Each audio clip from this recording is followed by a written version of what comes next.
কোরআনের কোন সূরাটি শুরু হয়েছে তাসবিহ দিয়ে আবার শেষও হয়েছে তাসবিহ দিয়ে?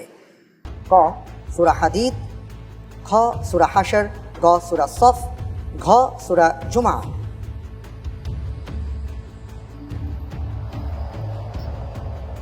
কোরআনের একটি সূরা যেটা তাসবিহ দিয়ে শুরু করা হয়েছে, আবার তাসবিহর মাধ্যমে শেষ করা হয়েছে।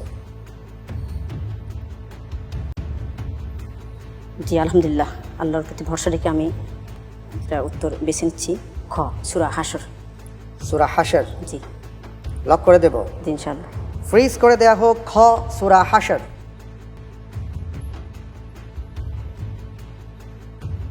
আমি দেখতে পাচ্ছি আপনি যে উত্তরটি দিয়েছেন যে কোরআনের একটি সূরা যেটা তাসবিহ দিয়ে শুরু হয়েছে তাসবিহ দিয়ে শেষ হয়েছে, আপনি বলেছেন সূরা হাশর।